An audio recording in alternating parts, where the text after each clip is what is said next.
क्या आपका सामना कभी किसी डायन से हुआ है? वो भी ऐसी डायन जिसके डायन होने पर आप विश्वास ही ना कर पाओ कि क्या सच में ऐसे हो सकता है। हमारी आज की कहानी कुछ ऐसी है। ये कहानी है शिमला के रहने वाले एक लड़के की जिसका नाम था विप्लव। विप्लव के घर वैसे तो शिमला में थे और वो पढ़ाई भी वहीं पर करता था, पर उसकी नानी के घर धर्मशाला में थे। धर्मशाला जो कि हिमाचल प्रदेश की एक बहुत खूबसूरत जगह है, एक हिल स्टेशन है और उस साइड कैंपिंग करने के लिए बहुत सारे लोग आते हैं, घूमने के लिए भी वहाँ बहुत सारे लोग आते हैं। ये बात कुछ 3 साल पुरानी होगी जब विप्लव अपनी नानी के घर अपनी 12th बोर्ड एग्ज़ाम्स के बाद आया था। उसका कज़िन जिसका नाम आशीष था वो भी वहाँ आया हुआ था। विप्लव हमेशा अपनी नानी के घर जाने के लिए बहुत ज़्यादा एक्साइटेड रहता था क्योंकि वहाँ पर उसके बहुत सारे दोस्त थे, कज़िन्स थे जिनके साथ मिलकर वो घूमने निकल जाता था और बहुत ज़्यादा एंजॉय करता था। विप्लव बताता है कि वो भूत प्रेत डायन इन सब बातों में बिल्कुल विश्वास नहीं रखता था, पर उस दिन के बाद उस घटना ने उसे इन सब चीज़ों पर विश्वास करने के लिए मजबूर कर दिया। अब आगे की कहानी मैं आपको विप्लव की तरफ से ही सुनाऊंगी। मैं बहुत ज़्यादा खुश था क्योंकि मैं इतने दिनों बाद अपनी नानी के घर आया था, लगभग 2 साल बाद। 10th के बाद मैं अभी 12th के बोर्ड एग्ज़ाम्स के बाद वहाँ पर आया था। मेरे 12th के बोर्ड एग्ज़ाम्स भी ख़त्म हो गए थे, इसलिए मैं बहुत फ्री सा और बहुत हल्का फील कर रहा था, बहुत ज़्यादा टेंशन फ्री फील कर रहा था। तो इस बार मैं सोच के आया था कि अपने इन हॉलीडेज़ को मैं बहुत अच्छे से अपने फ्रेंड्स के साथ एंजॉय करूँगा, घूमूंगा फिरूँगा, ऐश करूँगा। मेरा कज़िन आशीष भी नानी के घर आया हुआ था। वहाँ पे मेरा एक और क्लोज फ्रेंड था जिसका नाम अंकुश था। एक दिन हमारे पड़ोस में किसी लड़के की शादी थी।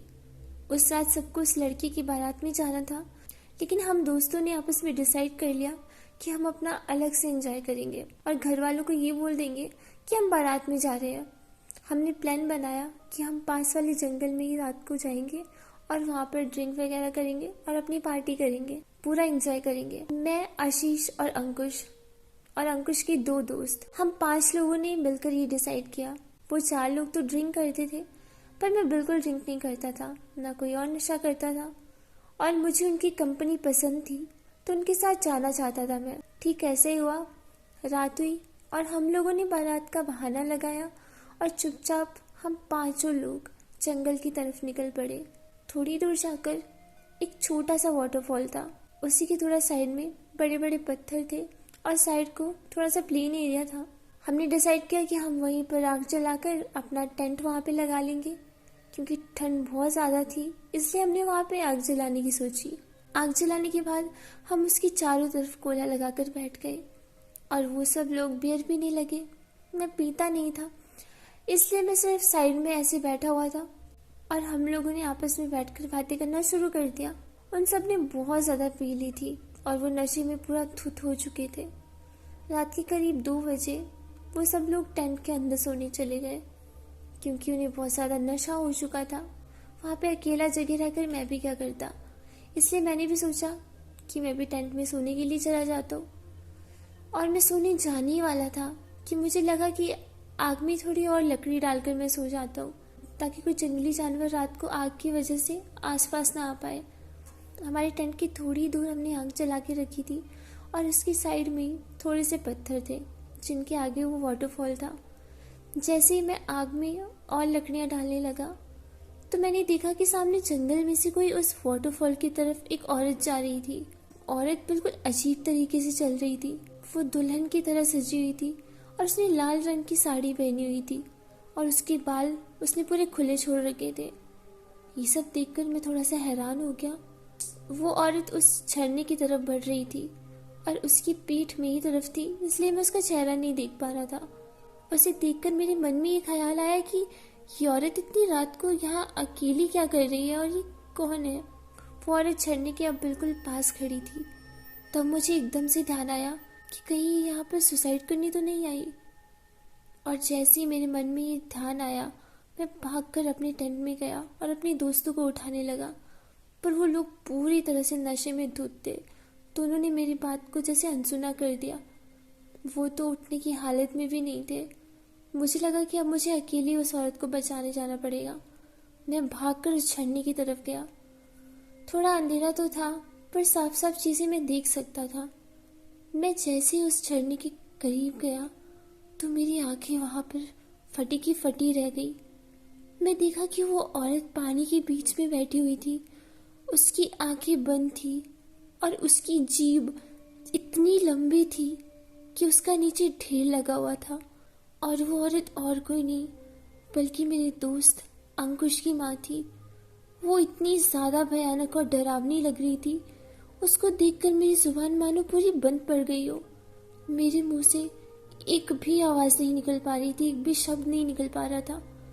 मेरे हाथ और पैर पूरी तरह से कांप रहे थे। मैं एक जगह से हिल भी नहीं पा रहा था और मेरी नजरें उस औरत के चेहरे से हट ही नहीं रही थी। ऐसे लग रहा था कि मानो किसी ने मुझे एक ही जगह पर जकड़ लिया हो। न मैं भागने लायक था, न मैं हिलने लायक था। फिर थोड़ी देर बाद, करीब 4-5 मिनट के बाद, मुझे पता नहीं क्या हुआ और मैं वहां से सीधा अपने घर भागा। मैं बहुत ज़्यादा डर चुका था। मेरे घर में सिर्फ मेरी नानी थी और कोई भी नहीं था। डर के मारे मैंने सारी बातें अपनी नानी को बता दी। मैं रो भी रहा था और साथ साथ में सारी बातें अपनी नानी को भी बता रहा था। मेरी नानी ने मुझे बहुत डांटा और फिर मुझे गले लगा लिया, क्योंकि उन्हें पता था कि मैं बहुत ज़्यादा डर गया था। उन्होंने मुझे कहा कि वो औरत एक डायन है और वो वहाँ पानी में सिद्धियाँ पाने के लिए शैतान की साधना कर रही थी।